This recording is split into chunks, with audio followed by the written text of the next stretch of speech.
Hello बच्चों। तो बेटा ये एक और छोटा सा वीडियो है और इस वीडियो का रीजन यहाँ पर है, एक एचपी से रिलेटेड कुछ क्लैरिफिकेशन है जो कि इंस्टीट्यूट ने अपनी रिसेंट आरटीपी एमटीपी के माध्यम से दिया है। तो मैं एक बार वो क्लियरिटी दे देना चाहता हूँ कि आपको जब एचपी से रिलेटेड क्वेश्चन करना है तो कैसे सॉल्व करना है। आपको थोड़ा सा मैं इतिहास में ले चलता हूं। पहले एचपी में आपको पता है दो डिडक्शंस मिलते हैं हमें। 24 सबसेक्शन ए स्टैंडर्ड डिडक्शन मिलता है, 24 सबसेक्शन बी इंटरेस्ट का डिडक्शन मिलता है। बच्चा बच्चा जानता है। स्टैंडर्ड डिडक्शन एनईवी का 30% है। ये दोनों रेजिम में अवेलेबल है, दोनों रेजिम में अवेलेबल है, डिफॉल्ट में भी है, ऑप्शनल में भी है। ठीक है। इंटरेस्ट का जो डिडक्शन है 24B वाला, उसमें अपन ने याद करो अच्छी तरह से, अगर प्रॉपर्टी लेट आउट है, partly let out, partly vacant है, इस टाइप की प्रॉपर्टीज है, और अगर प्रॉपर्टी सेल्फ ऑक्यूपाइड है तो दो लॉजिक हुआ करते थे। इस वाले प्रॉपर्टी के केस में तो जितना भी इंटरेस्ट बनता है विदाउट एनी थ्रेशोल्ड आप पूरा डिडक्शन ले सकते हैं आराम से। दोनों ही रेजिम में ले सकते हैं, दोनों ही रेजिम में ले सकते हैं, सबको पता होगा। सेल्फ ऑक्यूपाइड के केस में अगर मैं याद करूं तो अगर मैं डिफॉल्ट रेजिम में जाता हूं तो फिर मैं इंटरेस्ट का कोई डिडक्शन नहीं ले पाऊंगा। ये बेसिक प्रोविजन है, सबको पता होगा। उसके बाद अगर मैं ऑप्शनल रेजिम में जाता हूं,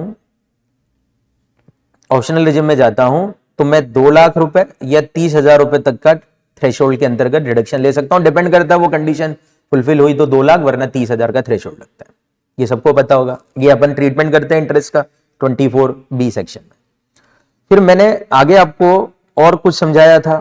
आगे जब अपन और आगे कानूनों को समझना चालू करे थे तो अपन ने अगले कॉन्सेप्ट में देखा था कि जो लॉसेस होते हैं एचपी से रिलेटेड लॉसेस, उनके सेट ऑफ के रिलेटेड प्रोविजन पे आते हैं। थोड़ा सा क्या बोलता था मैं कि लॉसेस जब भी सेट ऑफ किए जाते हैं तो दो चीजें होती है, इंट्रा हेड सेट ऑफ या इंटर सोर्स कहता था मैं इसको, याद होगा आपको तो, इंटर सोर्स सेट ऑफ।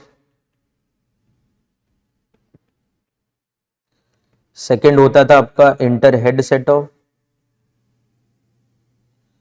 और थर्ड आपका होता था carry forward set of. 3 stages में सेट ऑफ होते थे। एचपी की बात करता हूं मैं केवल अभी। 70 में इंटर सोर्स होता था, 71 में इंटर हेड होता था, और एचपी का कैरी फॉरवर्ड सेट ऑफ का सेक्शन 71B था। ठीक है। कानून क्या कहता था? इंटर सोर्स में मेरे को बोला गया था कि मैं आराम से एक एचपी के हेड में रहकर किसी भी सोर्स का लॉस किसी भी दूसरे सोर्स से, मतलब एचपी हेड में ही रहकर, इंटर हेड के अंदर रहकर मैं आराम से सेट ऑफ कर सकता हूं। दोनों ही रेजिम में कोई दिक्कत नहीं आती थी, कोई दिक्कत नहीं थी। मतलब मानिए मेरे हाउस 1 में 2 लाख की इनकम है, हाउस 2 में 50,000 का लॉस है, तो मैं आराम से सेट ऑफ कर लूंगा without any threshold, without any problem, under both the regimes, default भी ऑप्शन। इंटर हेड में जब अपन आते थे, अगर आपको याद आ जाए, इंटर हेड सेट ऑफ की जब अपन बात करते थे तो इंटर हेड सेट ऑफ में क्या हुआ करता था कि मैं दूसरे हेड से जो एचपी का लॉस है वो मैक्सिमम कितना सेट ऑफ कर सकता था? 2 लाख रुपए तक ही सेट ऑफ कर सकता था, इससे ज्यादा का लॉस में सेट ऑफ नहीं कर सकता था। इंटर हेड में मैक्सिमम मैं 2 लाख रुपए तक का लॉस ही सेट ऑफ कर सकता था, इससे ज्यादा का लॉस में सेट ऑफ नहीं कर सकता था। कौन से हेड? इंटर हेड की बात जब मैं करता हूं। हाँ जी बेटा, तो इंटर हेड सेट ऑफ में अपने पास 2 लाख तक का थ्रेशोल्ड होता था, वो भी ऑप्शनल रेजिम में होता था। अगर मैं डिफॉल्ट रेजिम में जाऊंगा तो मैं इंटर हेड सेट ऑफ कर ही नहीं सकता। ये ध्यान रख लेना, अगर जो भी है आपको ये ध्यान रखना है। तो 2 लाख तक का थ्रेशोल्ड है ऑप्शनल रेजिम में। Default regime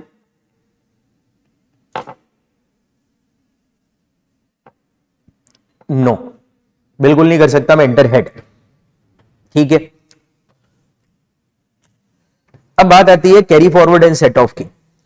carry forward and set off में क्या होता था कि जो भी मेरा एचपी का लॉस था, जो कि मैं ब्रॉड फॉरवर्ड कर रहा हूं, और वो मैं करंट ईयर की इनकम से, एचपी की इनकम से सेट ऑफ कर सकता हूं, और ये मैं 8 साल तक कर सकता हूं आराम से, आपको पता है। अब क्या होगा, ध्यान से सुनिए। देखिए, ये तो क्लियर था कि 2 लाख वाला जो थ्रेशोल्ड है ऑप्शनल में है, डिफॉल्ट में मैं दूसरे हेड से सेट ऑफ ही नहीं कर सकता। पर carry forward and set of के सेक्शन में कहीं पे भी लीगली लैंग्वेज जब मैं पढ़ता हूं तो कहीं पे भी ऐसा नहीं लिखा हुआ है कि मैं ऑप्शनल रेजिम में तो लॉस ब्रॉड फॉरवर्ड करके सेट आउट कर सकता हूं, डिफॉल्ट में नहीं कर सकता हूं। पर हुआ क्या कि रिसेंटली इनकम टैक्स के कुछ केस हुए, कुछ ऑफिसर्स की कमेंटबाजी हुई या कुछ भी उनकी कमेंट्रीज थी, तो वहां पे एक उन्होंने व्यू लिया कि डिफॉल्ट रेजिम में अगर कोई एसएससी रहता है तो वो एचपी का कोई लॉस ब्रॉड फॉरवर्ड करके भी नहीं ला सकता सेट ऑफ करने के लिए। अब ऐसे बोल देता हूं, एचपी में अगर कोई डिफॉल्ट रेजिम वाला एसएससी है तो वो पुराने लॉसेस को ब्रॉड फॉरवर्ड करके करंट ईयर की इनकम से भी सेट ऑफ नहीं कर सकता। तो ये ऑफिसर्स का कंटेंशन था। Due to that view ICA ने भी अपना व्यू अभी चेंज कर लिया। पहले व्यू अलग था, आईसीए क्या करता था, दोनों रेजिम में brought forward losses set of करने की परमिशन थी, कोई दिक्कत नहीं आती थी। पर आईसीए के भी अभी रिसेंट स्टडी मटेरियल वगैरह में सब में अपडेट आ गया था ये, और इसमें साफ तौर पे उन्होंने बोल दिया है कि अगर मैं डिफॉल्ट रेजिम में रहूंगा तो एचपी का कोई भी लॉस जो ब्रॉड फॉरवर्ड वाला है वो मैं अपनी करंट ईयर की इनकम से सेट ऑफ नहीं कर पाऊंगा। तो अब डिफॉल्ट रेजिम में केवल और केवल मैं इंटर सोर्स सेट ऑफ कर सकता हूं एचपी का लॉस, इंटर हेड में कर नहीं पाऊंगा। और अगर कोई लॉस ब्रॉड फॉरवर्ड करके सेट ऑफ करना चाहता हूं तो भी मैं नहीं कर पाऊंगा। ये आईसीए का व्यू है। मैं अगेन ये सोचता हूं कि ये व्यू एसएससी के खिलाफ वाला है, हो सकता है इसके खिलाफ एसएससी अपील करें, क्योंकि बेयर लैंग्वेज में ऐसा कहीं व्यू दिख नहीं रहा है। क्योंकि अगर मैं सोचूं, जैसे सपोज करें, देखो लॉजिक क्या है, पहले सपोज करता हूं, मैं एक एग्जांपल क्रिएट करता हूं। सपोज करें मेरे दो मकान है, हाउस 1 हाउस 2, दोनों लेट आउट है। अब अगर लेट आउट है तो आपको पता ही है दोनों रेजिम में सेम कैलकुलेशन होगी, दोनों में सेम इंटरेस्ट का डिडक्शन मिल जाएगा। मान लीजिए कि सारे डिडक्शन वगैरह ले लो आकर मेरा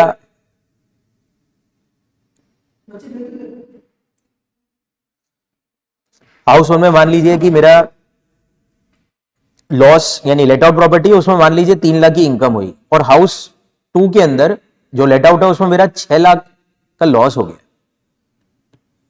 हो सकता है, क्योंकि हो सकता है हाउस 2 के लिए मैंने बहुत सारा लोन ले रखा है जिसका इंटरेस्ट में देता हूं तो अपनी एनएवी से घटाकर मेरा 6 लाख का लॉस आ रहा है।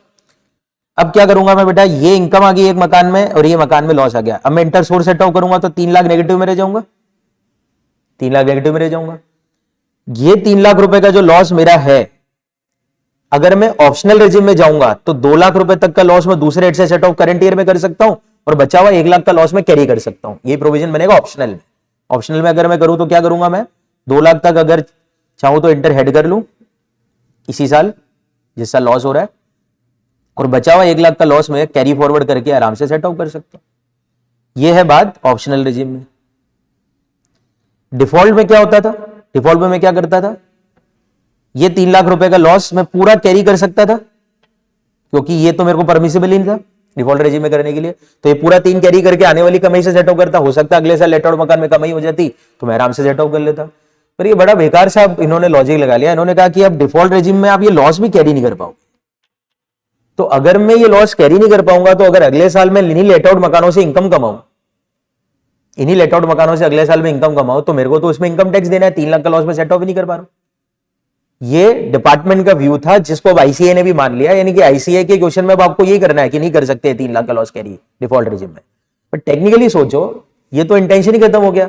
सरकार शायद इसलिए 2 लाख वाली लिमिट में इंटर हेड में रोक रही थी उस समय डिफॉल्ट रेजिम में, क्योंकि मैंने कहा था सेल्फ ऑक्यूपाइड में 2 लाख तक की छूट डिफॉल्ट रेजिम में मिलती ही नहीं है। तो शायद उन्होंने लॉस के लिए भी ये रूल बना रखा था। कैरी फॉरवर्ड में तो ये बनाना थोड़ा सा अलग बात है, क्योंकि बेयर लैंग्वेज में कहीं मेरे को दिखता नहीं है। पर अभी आईसीए का जो व्यू है उसके हिसाब से अगर मैं आंसर बोलूं तो 3 लाख का ये लॉस डिफॉल्ट रेजिम में अगर मैं रहता हूं तो ब्रॉड फॉरवर्ड करके सेट ऑफ नहीं किया जाएगा।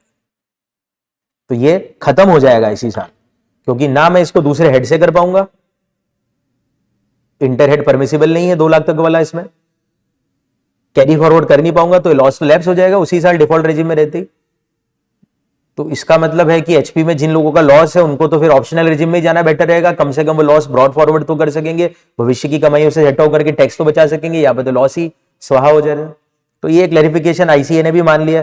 तो हम भी जब ये प्रॉब्लम सॉल्व करेंगे अब इंस्टीट्यूट की तो इसी पीओवी से करेंगे।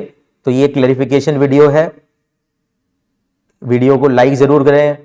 ये की रिक्वेस्ट है कि आपको अगर फायदा मिल रहा है तो प्लीज लाइक जरूर कर दिया करें वीडियो को। चलिए ओवर करते हैं इसको भी। धन्यवाद।